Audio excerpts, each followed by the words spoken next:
This video is brought to you by Women in Parenthesis, a project exploring the work of Iris Murdoch, Philippa Foot, Elizabeth Anscombe and Mary Midgley. To find out more about us and access worksheets and podcasts about these four amazing philosophers, visit us at womeninparenthesis.co.uk. Philippa Foot on morality as a system of hypothetical imperatives. Philippa Foot was a philosopher who lived from 1920 until 2010. She was the inventor of the trolley problem. You might have heard about this. It's the thought experiment involving a runaway train. Do you run over 5 people, saving one on the other track? Or do you flip the switch to move on to the other track so that you save the 5 people and kill one of them? Some people think that philosophers are a little too obsessed with horror stories involving runaway trains. So you might think that Foot has a lot to answer for. But in spite of this, she did a lot of other things too. One of these was to question some of the most fundamental ideas underpinning ethics. For example, she thought that Kant was wrong about the categorical imperative. You've probably heard about the categorical imperative, Kant's basic rule for all of morality. This states that you should act according to the maxim that you would wish all other rational people to follow, as if it were a universal law. There are other formulations too, but Kant thought that these were all logically equivalent to each other. But what does he mean when he calls it the categorical imperative? Let's go back to the beginning. Have you ever thought about why he decided to call it that? Well, imperative means that you have to do it, and categorical means that you absolutely have to do it. It means that it's absolute and universal. There are no exceptions to it, and everyone must obey. So we can contrast the categorical imperative with hypothetical imperatives. These are still things that we say that you have to do or that you should do, but that's only if you want to achieve some end. So we can understand hypothetical imperatives using sentences of the form, if you want this, then you should do that.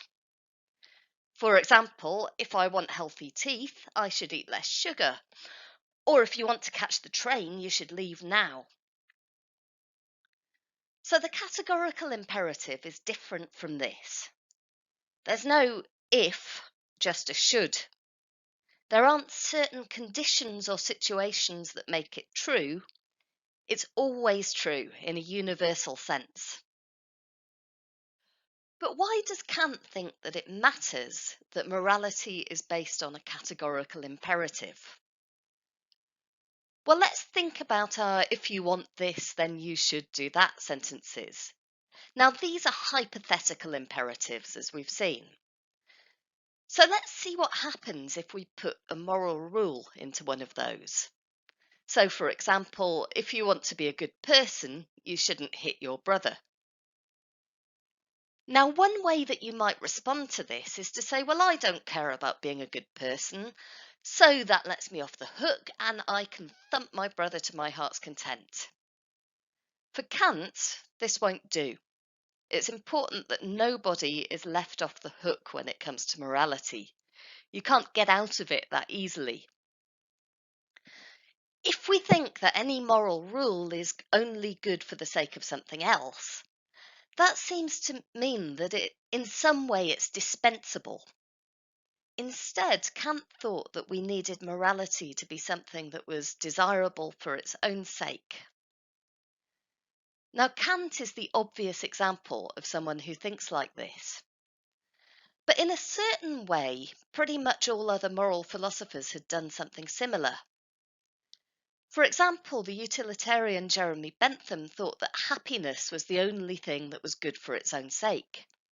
In his case, he argued that we could know this because we directly experience happiness as good, whereas other things are only experienced as good insofar as they make us happy.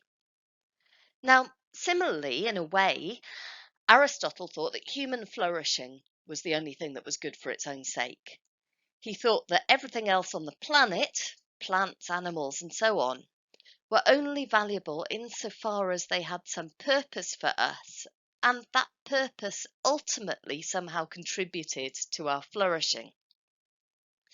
So although Kant put the words categorical imperative in big writing, most other moral philosophers had, in a certain way, been searching for an ultimate good, something that was good for its own sake and not good conditionally or as a means to something else. If something is good in this way, we can't just wriggle our way out of it and say that we're not playing the morality game. It is an absolute and ultimate universal good, so it's something that we should all be aiming for. Kant thought that we couldn't do morality properly without this. If we did away with the idea that the categorical imperative was there and that morality was absolute and universal, then we'd be left in a situation where everything was optional and we could just do what we felt like. So this is why Philippa Foot's view was so extraordinary. Foot thought that we should think about morality as a system of hypothetical imperatives. Remember that in contrast to a categorical imperative, a hypothetical imperative takes the form of if you want this, then you should do that. Now, one reason for this, she thought, is that morality is not a magic special realm that is totally different from everything else. Part of the idea of a categorical imperative is that it sets morality completely apart. It makes it a totally different kind of ought from other oughts. Foot thought that morality was a normal and natural part of our lives, like all our other activities. So think about etiquette, for example. We can't excuse ourselves from being polite just because we don't happen to care about it. If you march into someone else's house, plonk yourself down in front of the TV and put your feet on their freshly polished coffee table, you've behaved in a way that's very rude. It wouldn't be enough to excuse yourself by calmly explaining that you have no interest in being polite. At the same time, we wouldn't generally argue that the rules of etiquette are demanded by the categorical imperative.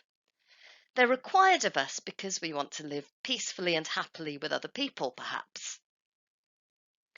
So, how is morality different from mere etiquette? Is it just that we think that morality is more strictly required? Or perhaps maybe we just feel compelled to do what's moral in a particular way? Foot argues that these things may well be true, but they don't give us a good reason to say that morality is a special kind of imperative or ought. It just means perhaps that we feel it more strongly. This undermines the idea that morality is a special category which operates completely differently to all our other activities. Now, one objection to all this could be that it undermines our reasons for being moral. So, if morality is only based on hypothetical imperatives and there isn't a categorical imperative, does this mean that anything goes and that we're going to be landed with a nightmarish scenario where people do terrible things all the time? Now, for one thing, we might say that most people have never heard of the categorical imperative and know very little about Kant, and yet they seem to get by okay without killing each other. But there's a deeper point here. Don't we still have an idea that morality is in some way specially required unconditionally in a way that other things aren't? And if we let go of this idea, are we in danger of landing up in a situation where everyone just does what they feel like doing at great cost to other people? Well, Foot says that it doesn't. She says that Kant writes as though the only motivations aside from moral duty are based on self-interest. But she thinks that we have a lot of other motivations and reasons for doing things too. One example would be willing the happiness of others. So it isn't all about self-interest, even if we do away with a categorical imperative. But we might ask if this still undermines the idea of duty. So the point isn't just that we want to do something, but that we should. If everything is a hypothetical imperative, why are we obliged to act morally? Well, Foot answers that the moral person cares about this stuff and that the amoral person doesn't. So we can still talk about people being morally good or not, and we can still blame people or condemn people when they do things wrong, and we can still give people moral praise when they do really good stuff. But the point is that there's no magic in the word ought. Just because morality is not based on a categorical imperative, that doesn't mean that it's totally meaningless or that we need to chuck morality itself out of the window. In fact, in some of Foot's work, she develops a view that we have reasons to be moral because of the sorts of creatures that we are. We're the kind of beings that are constituted in a way that gives us reason to act morally. So there you might have a shared capacity for morality, a shared common set of aims or virtues or things that we strive towards. But none of this is based on some magical categorical imperative that stands regardless of what sort of beings we are. It's all a feature of our makeup. So here are some questions that you might think about or discuss. What is meant by a categorical imperative? And how does it differ from a hypothetical imperative? Why might we want to characterize morality as based on a categorical imperative? Try to think of a few sentences where the word ought or should is used in different ways. For each of these, consider whether the ought or should is a moral requirement and whether it's a categorical or hypothetical imperative. Is Foot right in thinking that etiquette is hard to distinguish from morality in terms of hypothetical and categorical imperatives? Or do you think that maybe we're morally required to be polite? Does the argument that there is no categorical imperative undermine morality? And finally, a big question, are there good reasons to be moral?